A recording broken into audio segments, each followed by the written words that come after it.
Shatter my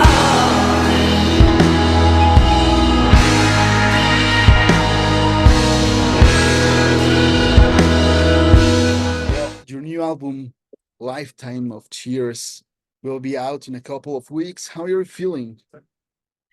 I feel very happy to release it. It's taken a while not to make it, but to make it in the way I wanted to sound, to get all the pieces together. So I feel super happy to be releasing it. How was the production, the composing sessions, the artistic, and how was all the making of this new album? Well, I started writing it actually when I was on a plane, leaving like a very chaotic period in my life, and I wanted to sum those years up, and I also wrote like what happened in this journey. So it's really like a diary of of a transition, and I I'm always writing very honest and straight from my heart, but this one felt extremely personal. So I wanted to produce it myself to make the sounds as well be really personal. And I wanted to use like vintage, real amps, not use the computer so much, to also have like the sounds be as honest as the lyrics. So I decided to record in a studio that has a lot of analog amps, things, you know. And then I decided I actually tried mixing it with a few people, but I wasn't really satisfied. And then I decided to link up with Randall Dunn, who's produced my other albums, and have him mix the album, because I knew he could get that rawness and still keep it modern. And I know he uses, you know, analog mixing table, and he uses his real machines. So that was the process. Well, you proclaim yourself as a writer for heartbreaks. Where did you get so much inspiration for so many broken hearts? Now, I think um I'm a very sensitive person, and I'm a very passionate person. And I think in one way, you know, a heartbreak feels more, it's more intense than actual love, you know. It's more a roller coaster, it's more up and down, it's more fiery. So in one way, I think I've been looking for that, because, you know, you want a kick, you want passion, you want something that feels. And I also have found myself, you know, with friends, with people I meet, like I have people always tell me too much stuff, you know. I have this openness and this sensibility. So and you know, life happens, and for me it's been very important to try to treasure this. And one way to treasure it is to, you know, when I write about it, I take these heartbreaks, these difficult periods, and make something beautiful out of it. And I create my own story, and I get to, you know, be empowered by these things. Your first album, Purge, was released in 2018, then became A Broken Heart is an Open Heart, which gave you a much wider notoriety and caught the attention of a lot of people. And now with Lifetime of Tears, what do you think has been your main evolution as an artist and as a musician? Um, well, I think for this album, I wanted to scale off a lot of stuff. Like I said, it's a very sincere album. It's very sincere songs, and I wanted the music to match. So, like my first album, we had like layers and layers of noise and distortion, and for this album, I really scaled that off. And I also wanted to give the musicians that I play with, they are very close to my heart, and I play with them for a reason. So I wanted to give them space too, to be vulnerable and to really get to play. So, and I wanted it also to feel more live, because um yeah, it was like I wanted it to feel real. I wanted our connection together to be portrayed in the album.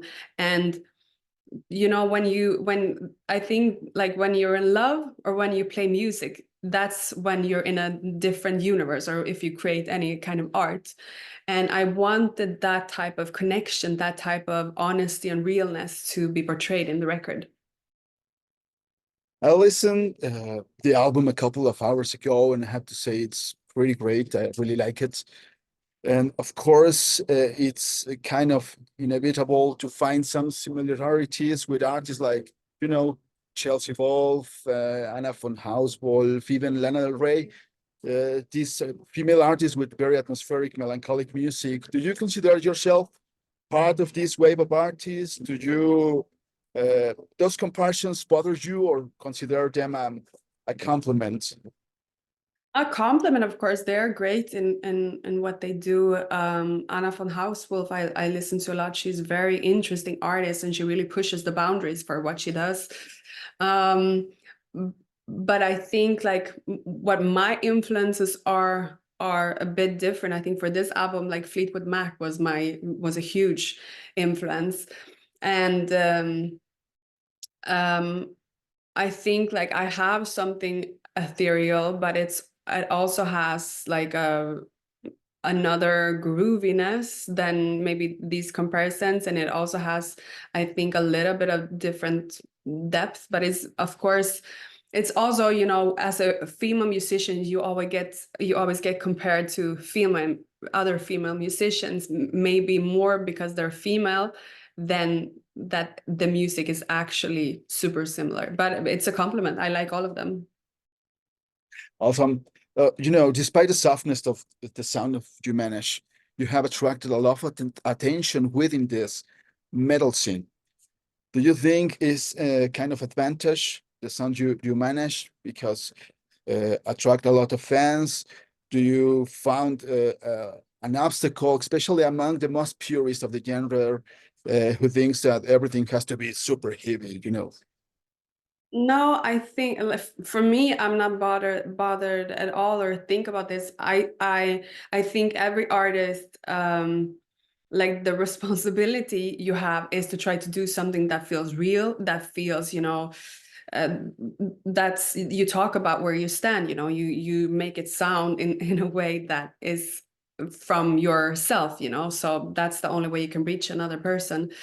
And I feel very confident in what I do. I know what I do, and I know where you know what my vision is and where I'm going. And I think that why I've gotten, you know, into this metal scene is because, well, in some way I have these influences. And I think also, even if you listen to songs that are, you know, just piano and me, what I sense when I speak to people and listen to me is that, you know, they get this place where they can rest, you know, because they feel safe or comfortable, because they hear all the influences. They know, you know, that okay, she comes from this rock background, she has these influences, she puts this, but she makes it in another space. So in some way it becomes like a safe space to, oh, this is okay music that's soft, or, you know, where you can cry, or where you can, you know, have reflection. So it's been, those stories have been beautiful to hear. As far as I know, your music was labeled like that gospel after a show, and I understand you the term really like you.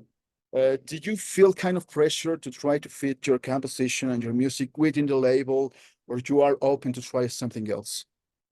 No, as I said, like as an artist, I feel it's my responsibility to push my boundaries. You know, I don't want to do something that repeats myself. I want to evolve in the same way that I evolve as a person. I want my music to evolve. So and I think that's the more important thing, and that's where you can find something that's actually interesting. If I would do the same record all over, it wouldn't be interesting. And I feel free. I think this term death gospel, queen of death gospel, is beautiful.